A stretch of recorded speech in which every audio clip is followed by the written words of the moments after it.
Bismillahirrahmanirrahim. Bonjour chers collègues. On traite aujourd'hui les avortements spontanés et les avortements provoqués. On va les voir dans plusieurs parties. Toujours tous les supports sont dans la description pour télécharger. C'est le cours de Dr Shalha. Abonnez-vous chers collègues si vous n'êtes pas encore. Maximisez vos partages pour que les vidéos atteignent le maximum nombre des étudiants et on engendre notre enchaînement des cours. Donc, premièrement, on va voir le plan suivant. Définition de l'avortement. Soit spontané, soit déclenché ou bien soit provoqué. Les objectifs de secours, vous allez voir les signes de gravité et les complications. La classification des avortements, surtout spontanés dans cette première partie. Donc, les étiologies, le diagnostic, l'évolution et les complications. Avant-dernier titre, c'est la notion de menace d'avortement et dernièrement le traitement de ces cas. Donc, premièrement, on va voir dans ces parties, première partie, les avortements spontanés. Comme leur nom indique, un avortement spontané est défini par une mort ou bien correspond malheureusement à la mort embryonnaire ou la mort fœtale qui est non induite.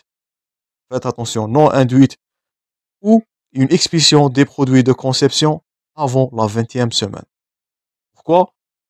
Après la 20e semaine, on parlera des morts de fœtus. On parlera pas d'avortement. Donc, avortement, c'est avant 20 semaines. Après 20 semaines, on parlera d'une perte fœtale ou bien une mort fœtale intra-utérine. Donc, avant 20 semaines, donc, ou bien, deuxième définition, inférieur ou égal à 500 grammes selon l'OMS.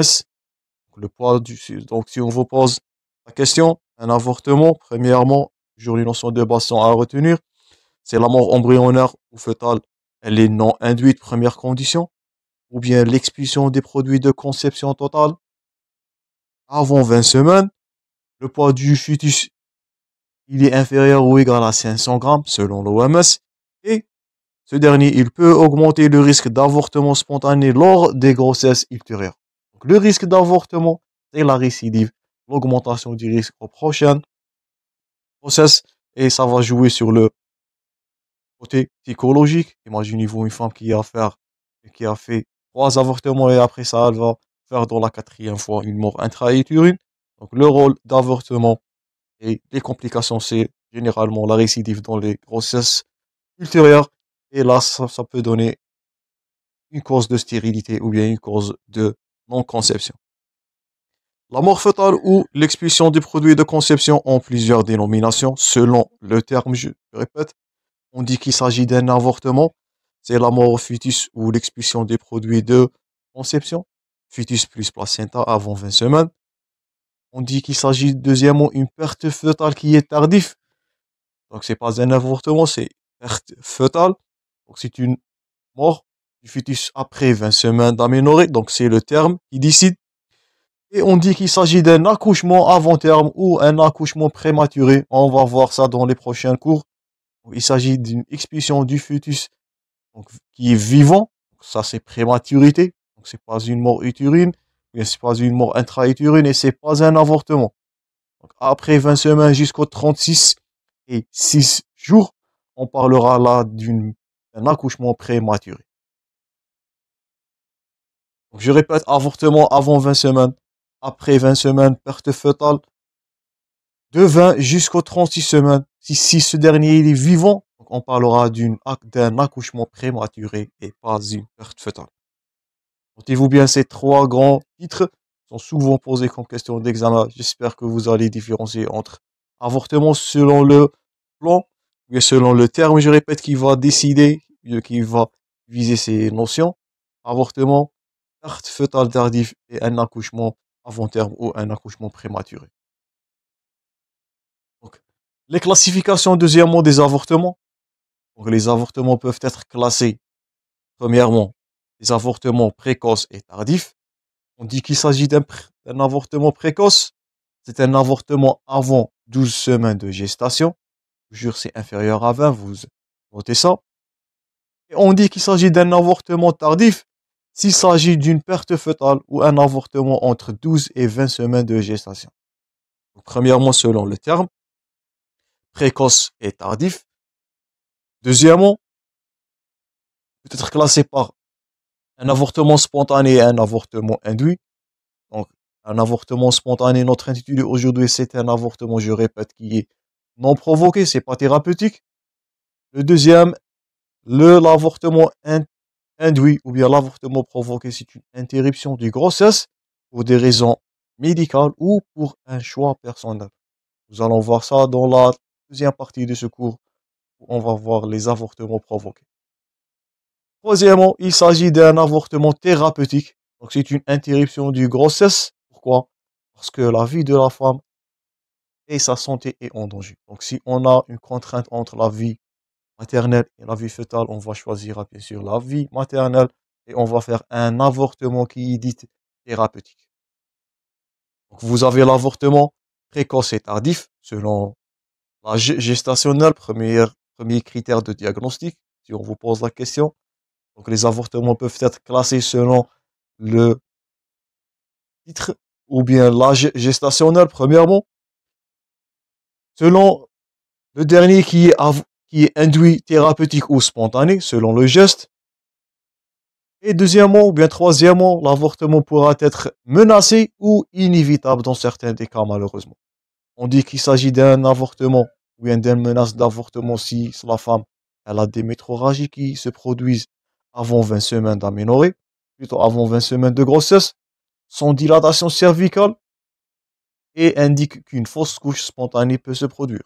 Donc si la femme, je répète, elle a des hémorragies avant 20 semaines de grossesse, de gestation, là il s'agit d'une menace d'accouchement ou bien d'une menace d'avortement, premièrement. Deuxièmement, l'avortement, il est dit inévitable. Inévitable, donc on ne peut pas l'éviter malheureusement. Donc, il va s'installer. Donc, c'est un saignement vaginal ou des ruptures des membranes qui s'accompagnent avec dilatation du col de l'utérus. Là, c'est un avortement malheureusement qui est inévitable. Donc, c'est les membranes et la dilatation du col. Donc, sans dilatation du col, simple une hémorragie, c'est une menace. Mais s'il s'agit d'une dilatation, rupture des membranes, avant l'âge de 20 semaines gestationnelles, donc malheureusement, ça c'était une menace d'accouchement, plutôt c'est un avortement inévitable. Autre critère de classification, c'est soit complet ou incomplet. Premièrement, l'avortement il est dit incomplet s'il s'agit d'une expulsion de certains produits de conception, donc soit le fœtus, soit le placenta. Il est décomplet, bien sûr, s'il s'agit d'expulsion de tous les produits de conception, donc fœtus avec la placenta. Le placenta. Autre critère de classification, c'est la récidivité. Faites attention. On avait parlé de cette dernière. Donc, il est aussi appelé un avortement à répétition. Donc, souvent retrouvé chez les femmes qui ont eu un avortement.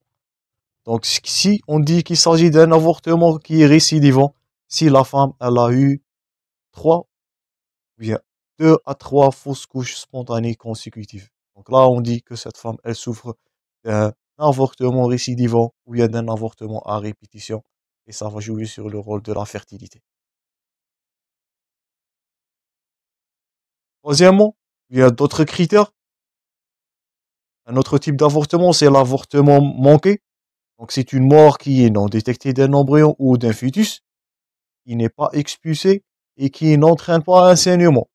Également qui est appelé l'œuf clair. Je répète, là, la femme qui souffre d'un avortement qui est récidivant ou bien un avortement à répétition, je répète, ça va faire des séquelles sur le plan psychologique. Donc, ça, c'est le soutien psychologique qui est nécessaire.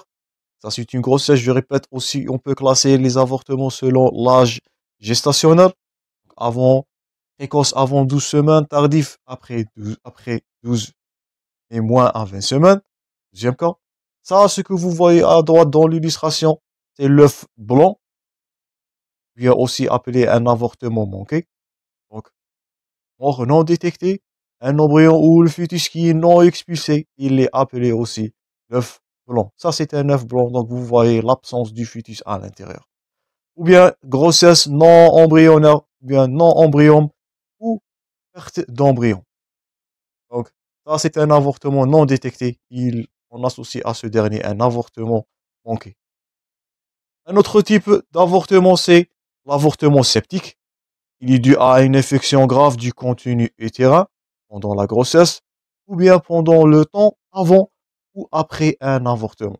Donc là, c'est un avortement dit de cause septique. Donc je répète, premièrement, selon l'âge gestationnel précoce et tardif, notez-vous bien tous ces critères.